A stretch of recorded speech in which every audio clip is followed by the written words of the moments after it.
by Miguel Rivera A. few weeks ago, BoxingScene.com reported that heavyweight contender Luis Ortiz was removed from his mandatory position under the World Boxing Association, thus losing his rights as the mandatory challenger to current champion Anthony Joshua, and the boxer was handed a temporary suspension.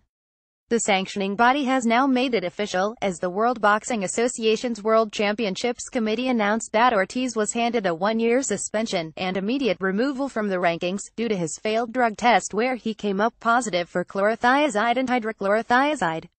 At the end of the ongoing WBA convention, sanctioning body Gilberto Mendoza said Ortiz's case should help boxing in terms of anti-doping and be taken as an exemplary case so that boxers should be more careful with what they ingest. In the WBA's resolution, it was indicated that Ortiz's suspension will last until September 22, 2018. Ortiz will also need to stay involved in the WBA's testing program, which is regulated by VADA.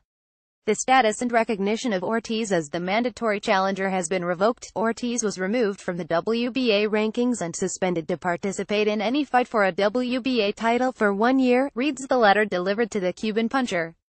In order for the suspension to be removed, Ortiz must continue to participate in the VADA Clean Boxing program at his own expense, and not test positive for any prohibited substance or reject a randomized test, in addition to a medical evaluation to determine if he is fit to fight. Ortiz also failed to properly submit a request to have his B sample examined. He has the chance to appeal, but the issue of drugs and clean sports is very important and things cannot be like that. You are positive or negative and accept it, Mendoza told ESPN Deportes.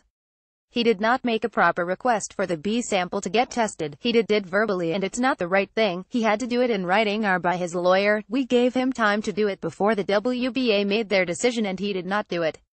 The failed drug test was in connection to this Saturday's return of WBC heavyweight champion Deontay Wilder at Barclays Center in Brooklyn. Wilder was originally scheduled to face Ortiz, but the Cuban fighter was pulled from the bout after failing a pre-fight drug test. He was eventually replaced by Bermane Stiverne. Because the WBC's testing program is also regulated by VADA, the WBA recognized the failed result and began their own investigation. Ortiz and his team have long claimed that the substances in question are related to the boxer's prescribed medication for high blood pressure.